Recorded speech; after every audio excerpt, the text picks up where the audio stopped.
Hey kids, John here. I know I talk a lot about the Earl D Irons 27 Groups of Exercises book. It is truly one of my favorite books to work out of because I think it helps you with breath control, breath support, and mechanics. And I took a moment out and sent an entire set of videos to a friend of mine discussing how I personally approach the book. And I thought it might be beneficial to put that into my channel. So I apologize right now. The audio on this is not super great, but the information about what I do and how I treat this book and these exercises is all there if you want to take a look at it. So I hope this helps. Enjoy. I'll try to record at least what I'm doing on each exercise from the first one of each group. And I take a slow, long breath, play very soft, small airstream, and then I crescendo towards the bottom note.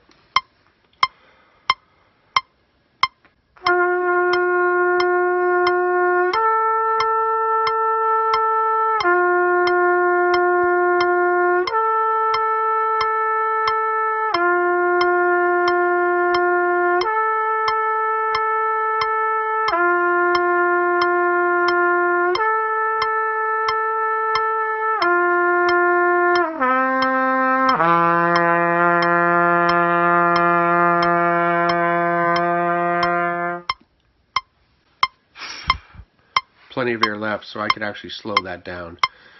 I think 90 is a good spot. It gives you confidence and control, and if you want to slow it down as you get comfortable. Number 2.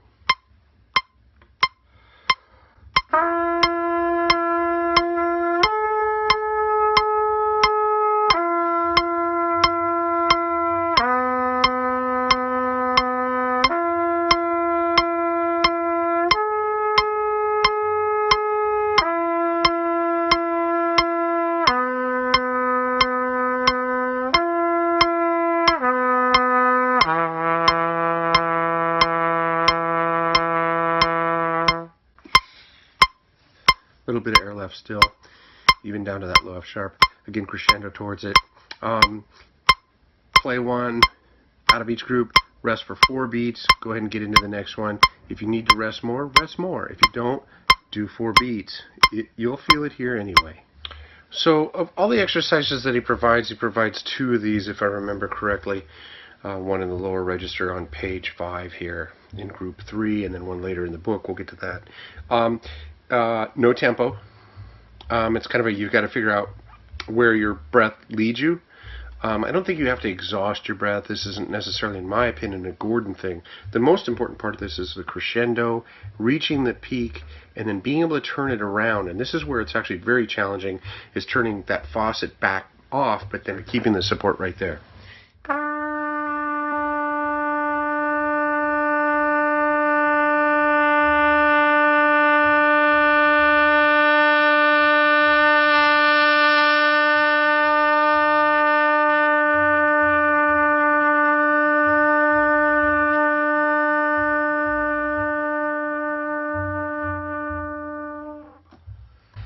Very challenging to do this, and it's worth the effort, I think.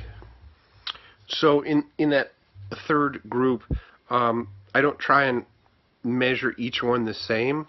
I just do it organically. I take a breath, I do a slow crescendo, and I reach what I believe is the top of my volume. Then I really carefully try to turn it back around. And again, here it's really on the back side where you learn a lot about breath control, because you're having to now diminish the amount of sound and not let pitch and volume falter as you do a very controlled decrescendo. It's actually a very challenging exercise and very telling as far as breath control goes. So we're on to group 4, and it's the same as group 2, but in theory twice as fast, and I don't like to do that. I like to take it back down, so I do this at 60.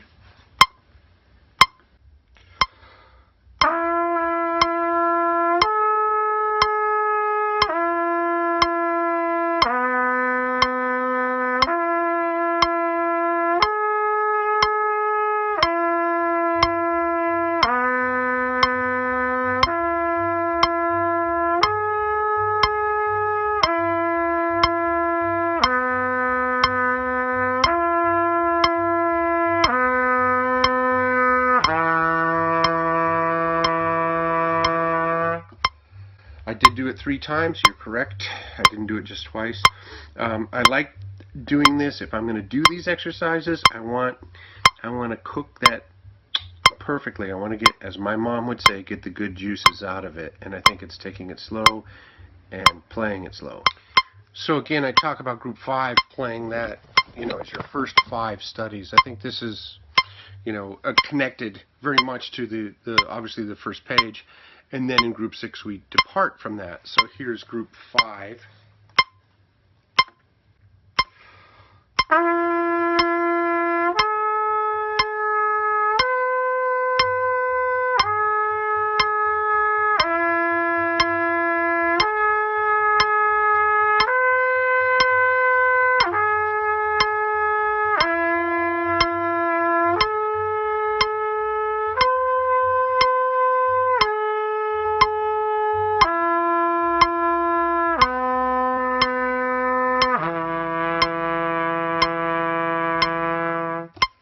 Again, I play it 3 times, which when you get to the very last one in this group, you're on that C sharp at the bottom. That's going to take more air and may only be able to play that twice, which is fine. But that's what I'm doing. So here's my take on the first 5 exercises. I think that they are a grouping, a subgroup of the book. So within the first few times that you do this, say the first week that you're doing this, the main thing that you're really concentrating on is the airstream. And once you're really kind of comfortable with that flat line airstream support, that's just, all those weird words, pushing forward or holding everything together. Once you've gotten very comfortable with that, the next thing that you should be thinking about is what he talks about, and that's what's moving. What are the mechanical things that are in play here as we're doing this? And this is not to mark specific positions of but to realize the motions there and to embrace it, is to utilize it, is to know that it's there and realize how it's working and how it's functioning. You're playing low and relaxed. You can pay attention to more than one thing at this point. So in the second week, you're looking for the motion. Okay, so here we have group 6. I've got it at 90 beats per minute, but I'm doing it 3 times. And at this point, we've played up to a G. So this is now starting to take the mechanics and making them work a little bit quicker. Okay, now we're in a new territory. So first 5, maybe about a 4-week run to make it super comfortable, and then embark onto group 6.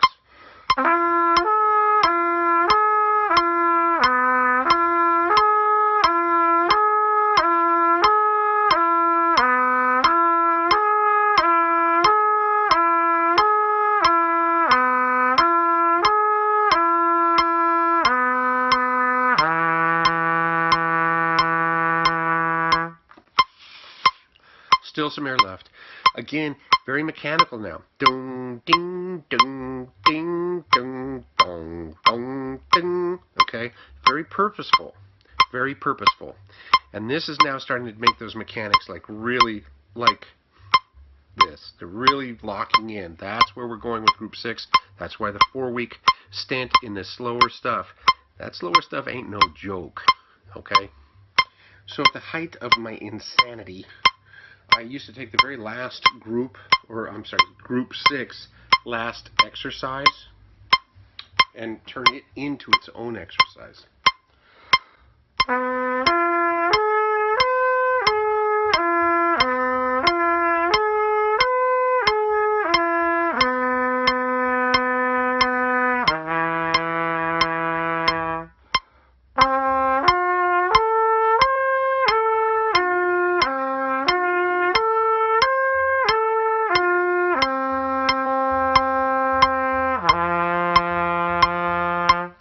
And I'd go all the way up through the fingering to open and turn group 6 into kind of like a double beating, and then chill and head on to 7.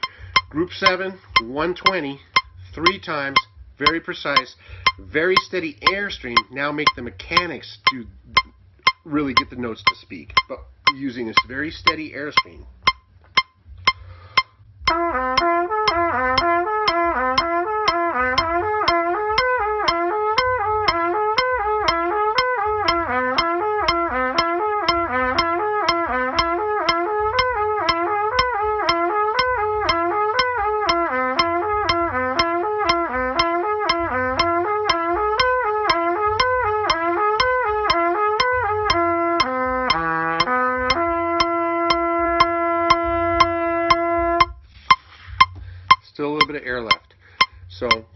perfect. Have great control through it. So what you're really trying to do is E-ya-E, and not push with the air, but E-ya-E, so those notes are speaking without air pushes. Challenging, but pays off big dividends. So I take the very last exercise in group 7 and add open position to it before the second valve position, and then play it down, play it back up, and then play it back down again, and it sounds like this.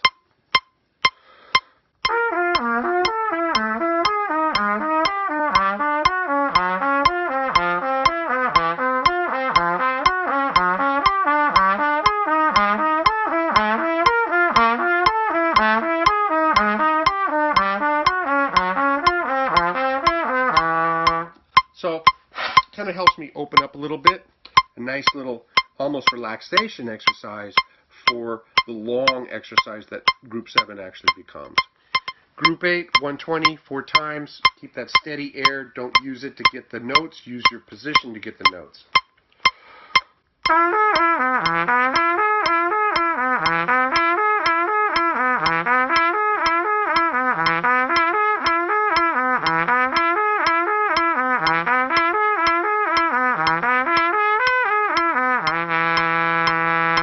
There's plenty of air left, no problem. Let me demonstrate what I'm talking about by using your air to help you get the notes.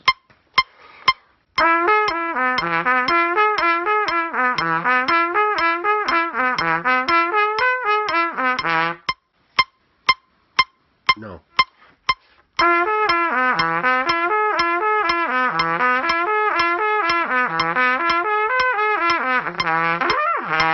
Okay, it's all about, that's the motion.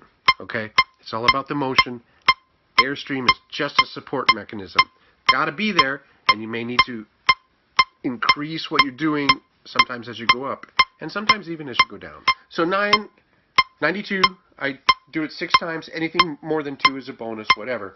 So what I'm trying to do is get a beautiful shape out of it. I've got to hit each individual slot and have positions in relatively the correct spot for the notes to sound, but I'm also trying to get this shape that the thing is.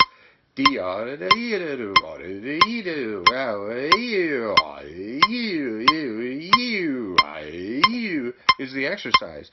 So I'm trying to get the notes to speak within the context of that.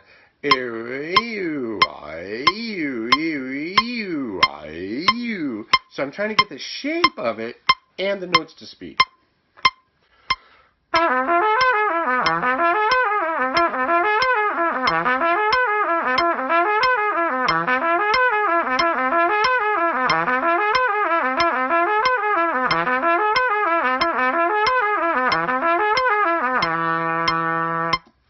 Yeah, it starts to come together if you think of like, now your airstream is steady. That's out of your brain. But now you're adding this concept of this is now a shape, and within the context of the shape, those notches are going to happen.